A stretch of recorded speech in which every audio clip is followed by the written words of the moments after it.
కార్తీక పురాణం 2వ అధ్యాయం. సోమవార వ్రతమహిమ. కుక్క కైలాసానికి వెళ్ళుట. వశిష్ఠుడు జనక మహారాజుతో ఇలా అంటున్నాడు. జనక, ఇంతవరకు నీకు కార్తీక మాసములో చేయాల్సిన కార్యక్రమాలను మాత్రమే చెప్పాను.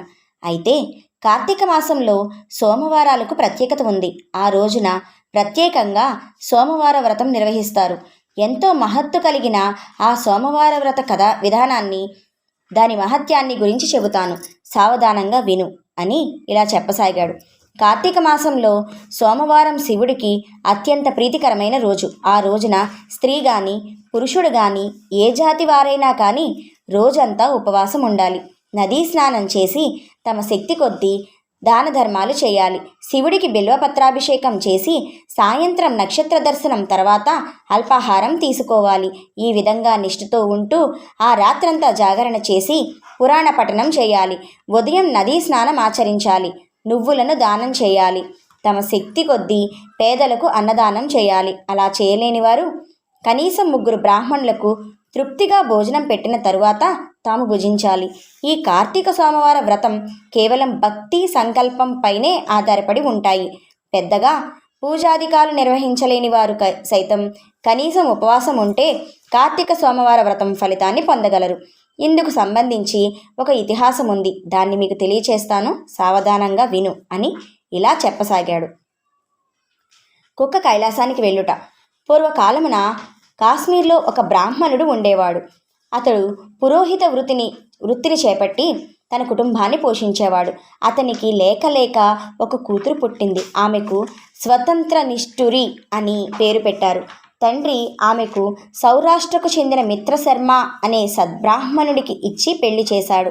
అయితే ఆ బ్రాహ్మణ యువకుడు 4 వేదాలు శాస్త్రాలు అభ్యసించడం వలన సదాచారపరుడై ఉండేవాడు. భూతదయ కలిగి ఉండేవాడు. నిత్య సత్యవాది. నిరంతరం భగవన్నామస్మరణ చేసేవాడు. ఈ కారణాలతో ప్రజలంతా అతన్ని అపరబ్రహ్మ అని పిలిచేవారు. ఇంతటి ఉత్తమ పురుషుడికి భార్య అయిన స్వాతంత్ర ఎందుకు భిన్నంగా ఉండేది? యవ్వన గర్వంతో కన్ను మిన్ను గానక పెద్దలను దూషించేది. అత్తమామలను భర్తను తిట్టడం, కొట్టడం, రక్కడం చేసేది. పురుష సాంగత్యంతో వ్యభిచారిణి అయి తన ప్రియులు తెచ్చిన తినుబండారాలు, బట్టలు, పువ్వులు ధరించి దుష్టురాలే తిరగసాగింది. ఆమె తన వంశాన్ని అప్రతిష్టపాలు చేస్తుందని అత్తమామలు ఆమెను ఇంటి నుంచి వెళ్ళగొట్టారు. అయితే శాంతస్వరూపుడైన ఆమె భర్త మాత్రం ఆమెను యావగించుకోకుండా ఆమెతో కలిసి ఉండేవాడు.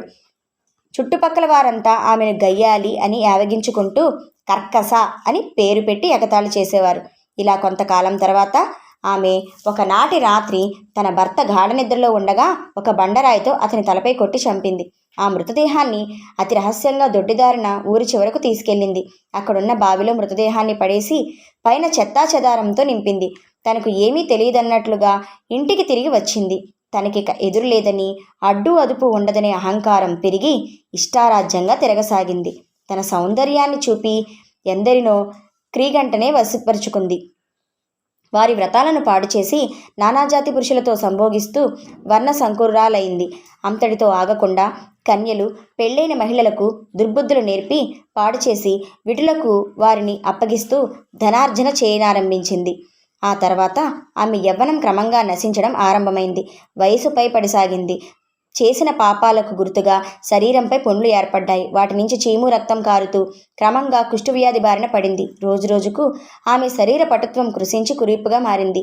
యవ్వనంలో ఆమె కోసం వంతుల వారీగా ఎగబడే విటుల్లో ఒక్కరూ ఇప్పుడు ఆమె వైపు కన్నెత్తి కూడా చూడడం లేదు. అలా కొంతకాలం ఆమె ప్రత్యక్ష నరకాన్ని చవిచూచి పురుగులు పడి చనిపోయింది.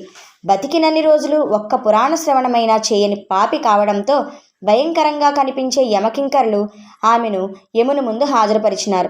చిత్రగుప్తుడు ఆమె పాపపుణ్యాలను ఏకరువు పెట్టారు. పాపాలకు ఎర్రగా కాల్చిన ఇనుప స్తంభానికి కట్టాలని, విటులతో సుఖించినందుకు ఇనుప స్తంభాన్ని కౌగిలించుకోవాలని ఆదేశించారు.